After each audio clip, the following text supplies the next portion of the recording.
Quiero saludarles nuevamente hoy día y quiero hablarles hoy día de la importancia de la sangre derramada allá en la cruz del Calvario. Cuando Jesús entregó su vida, Él derramó su sangre por nosotros y a veces nosotros desconocemos el valor de la sangre, la importancia que tiene para cada uno de nosotros. Por eso que hoy día quiero hablarles qué valor, qué importancia tiene la sangre para nosotros en todo tiempo. Aquella sangre preciosa derramada, sangre poderosa que no ha perdido su valor. El derramamiento de la sangre de Jesucristo sobre la cruz fue el factor que hizo posible que nosotros recibiéramos el perdón de nuestros pecados y la aceptación en la presencia de Dios. Esa es la importancia que tiene la sangre de Jesús derramada. Allá en Hebreos el capítulo 9, el versículo 22 nos dice: sin derramamiento de sangre no hay perdón, no hay remisión de pecado. Ahí vemos nosotros y vamos a ir desarrollando la importancia que tiene la sangre para nosotros, la sangre de Jesucristo. Porque la palabra dice allá en el libro de Levítico, el capítulo 17, el versículo 11, dice: porque la vida de la carne en la sangre está, y yo os lo he dado para hacer expiación sobre el altar por vuestras almas, y la misma sangre hará expiación de la persona. Cuando pecamos, ganamos la muerte, dice allá en Romanos 6:23, porque dice que la paga del pecado es la muerte. Jesús, mis queridos hermanos, Jesús pagó el precio por nosotros con su propia sangre al morir por nosotros en la cruz. El sacrificio expiatorio significa ser hecho uno con Dios. Jesús dio su vida, derramó su sangre sobre la cruz por nuestra expiación o redención. Esto hizo posible que nosotros fuésemos uno con Dios. La sangre de Jesús significa que ya no somos sus enemigos, sino que ya somos sus amigos con Jesús. Y Dios, eso hizo posible la sangre, esa enemistad que había ahora. Jesús hizo posible la amistad. La sangre de Jesús significa que ya no somos sus enemigos, sino más bien sus amigos, sus hijos e hijas por fe. Nosotros aceptamos la sangre, lo que hizo Jesús por nosotros allí en el madero. Decía el valor, la importancia de la sangre.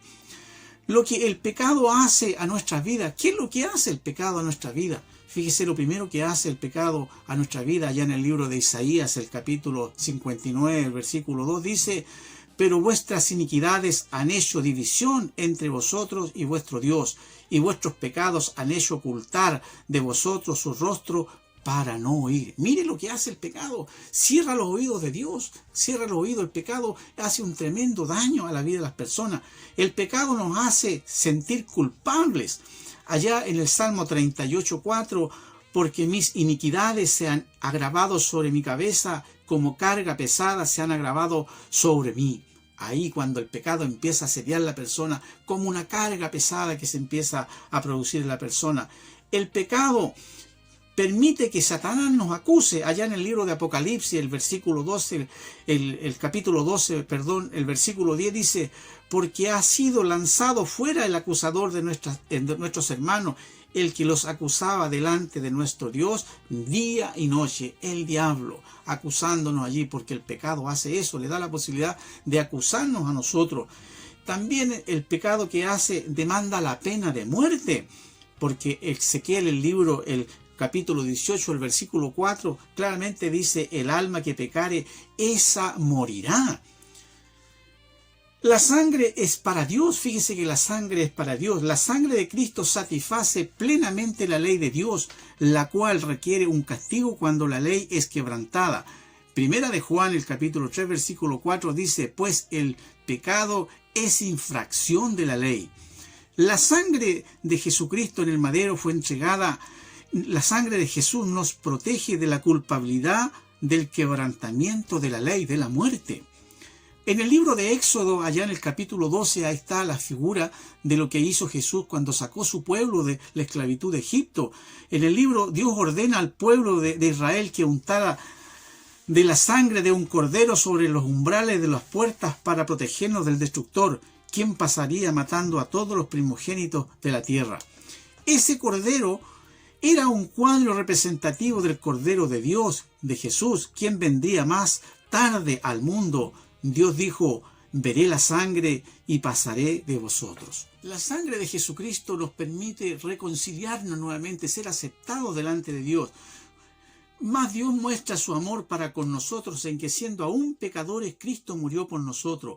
Pues mucho más, estando ya justificados en su sangre, por él seremos salvos de la ira. Romanos 5, el versículo 8 al 9. Somos redimidos a través de la sangre, somos redimidos, comprados de la esclavitud, ya que estábamos esclavos del pecado. El versículo 1 de Efesios, el capítulo 1, versículo 7, en quien tenemos redención por su sangre, el perdón de pecado según las riquezas de su gracia. La sangre es para el hombre. Decíamos que la sangre era para Dios porque ella nos permite, que ella satisface plenamente la ley de Dios, la cual requiere un castigo cuando la ley es quebrantada. Pero ahora dice que la sangre de Jesucristo es para el hombre. La sangre ha satisfecho a Dios, ahora está para satisfacernos a nosotros en la limpieza de la culpa de nuestra conciencia. La sangre limpia de la culpa a la persona, al que ha aceptado a Jesús como Salvador personal, dueño y amo de su vida.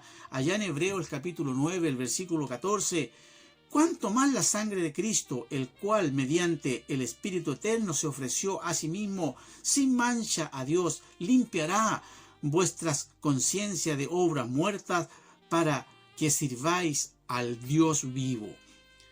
La sangre de Jesucristo en el Calvario ella nos santifica. Hebreos 13, capítulo 13, el versículo 12, claramente, por la cual también Jesús, para santificar al pueblo mediante su propia sangre, padeció fuera de la puerta. Vemos cómo Jesús, Él hizo este trabajo para nosotros, darnos la oportunidad de el perdón de nuestros pecados. La sangre nos acerca a Dios. Colosenses el capítulo 1, el versículo 20 al 22, allí nos declara la palabra de Dios, y por medio de él reconciliar consigo todas las cosas, así las que están en la tierra como las que están en los cielos, haciendo la paz mediante la sangre de su cruz. Y a vosotros también, que erais en otro tiempo extraños y enemigos en vuestra mente, haciendo malas obras, ahora os ha reconciliado. Aleluya, gloria al Señor. La sangre de Cristo nos confiere valentía para entrar a la presencia de Dios. Mire lo que produce todas estas cosas que desconocemos nosotros de la sangre, el valor que tiene.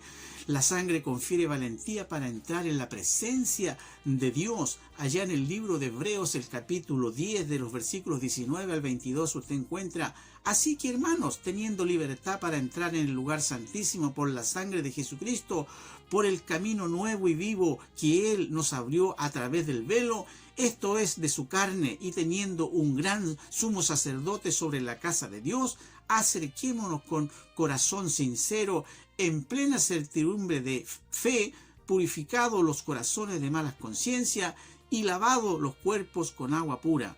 Gloria al Señor. Toda la expresión, todo el amor y toda la riqueza de la sangre está hecha para nosotros en nuestro beneficio. La sangre nos perfecciona ante la presencia de Dios. Hebreos 10, 14 nos dice: porque con una sola ofrenda hizo perfecto para siempre a los santificados. La sangre es para el diablo. Mire si la sangre tiene un valor incalculable, lo que usted ni siquiera se imagina. Allá en Apocalipsis, el capítulo 12, el versículo 10, la actividad más estratégica del diablo en esta época es ser el acusador de los hermanos. Y es como tal que el Señor lo confronta en su ministerio especial como sumo sacerdote a través de su propia sangre. Hebreos, el capítulo 9, del versículo 11 al 14, encuentra usted allí la declaración de Jesús con respecto a este problema que nosotros teníamos con el enemigo, del adversario en común que tenemos, el diablo. La sangre de Jesús derramada en el Calvario, allí en el madero, ella nos coloca a Dios al lado del hombre contra el diablo. Allí nos pone en una posición de seguridad, de protección, la sangre. En el libro de Romanos, el capítulo 8, los versículos 31 al 34, dice: si Dios es por nosotros, ¿quién contra nosotros? ¿Quién acusará a los escogidos de Dios? Dios es el que justifica. ¿Quién es el que condenará? Cristo es el que murió, más aún el que también resucitó, el que además está a la diestra de Dios, el que también intercede, ora por nosotros. El diablo no tiene fundamento para acusarnos, hacernos acusaciones contra los que han recibido la obra redentora de Cristo en la vida, mirando el sacrificio que un día hizo Jesús, aceptándolo y recibiéndolo en nuestra vida. La sangre disuelve todos los derechos legales de propiedad de Satanás. No se olvide que el enemigo nos tenía, había un acta que nos condenaba, que nosotros estábamos allí atados al diablo, pero Jesús un día exhibió públicamente un acta que nos condenaba y allí Él nos liberó a través de la cruz, a través de su sangre, hemos sido también nosotros liberados. La sangre disuelve todos los derechos legales de propiedad de Satanás. El libro de Colosenses, el capítulo 1, el versículo 14. En quien tenemos redención por su sangre, el perdón de pecado. Redención significa comprar de vuelta. Estamos bajo la posesión de un nuevo dueño y el precio que fue pagado por nosotros fue el derramamiento de la sangre de Jesús. La iglesia del Señor, la cual Él ganó por su propia sangre. Eso es fundamental entender, de que Jesús nos compró a través de la sangre, somos comprados, somos doblemente propiedad de Él. Por eso es que la sangre tiene un valor incalculable para el cristiano. Lo que la sangre de Cristo nos ha traído, ¿qué es lo que nos ha traído la sangre de Cristo? Aquel sacrificio maravilloso, vicario que hizo en la cruz del Calvario. En primer lugar nos trae pureza a nuestro corazón. Primera de Juan, el capítulo 1, el versículo 7. Pero si andamos en luz como Él está en luz, tenemos comunión unos con otros. Y la sangre de Jesucristo, su Hijo, nos limpia de todo pecado. Aleluya. Nos trae la sangre de Jesucristo, nos trae vida eterna. Juan 6, versículo 53, dice: Jesús le dijo: de cierto os digo, si no coméis la carne del Hijo del Hombre y bebiereis su sangre, no tenéis vida en vosotros. El que come mi carne y bebe mi sangre tiene vida eterna, y yo le resucitaré en el día postrero. Gloria al Señor por eso, por su promesa y por su palabra. La sangre de Jesucristo nos acerca más a Dios. Efesios, el capítulo 2, el versículo 13. Pero ahora en Cristo Jesús, vosotros en otro tiempo estabais lejos, habéis sido hechos cercanos por la sangre de Cristo. A través de la sangre el Señor nos reconcilió, a través del sacrificio el Señor nos compró y somos propiedad de Él y estamos protegidos bajo aquella amenaza del diablo, de aquello que nos condenaba. Es por eso que debemos entender el valor de la sangre, aquella sangre poderosa que no ha perdido valor. Ella nos protege, ella nos ha perdonado, ella nos ha traído salvación eterna, pureza a nuestro corazón, limpieza a nuestra conciencia. Es por eso que debemos nosotros entender que a través de la sangre somos liberados del pecado, porque ella nos ha traído esa frescura, esa dulzura de ser ahora hijo del Señor, y que su sangre está abogando a favor nuestro en todo momento. Así que esa sangre, cada vez que tengamos algún inconveniente, clamemos a la sangre de Cristo, que ella nos va a cubrir como cubrió allí al pueblo de Israel cuando Dios sacó a su pueblo de allá de Egipto, que estaban esclavos 430 años. Entonces esa sangre, cuando pasó allí la muerte, el acusador los liberó, porque era el cuadro de lo que Jesús iba a hacer un día en el Calvario.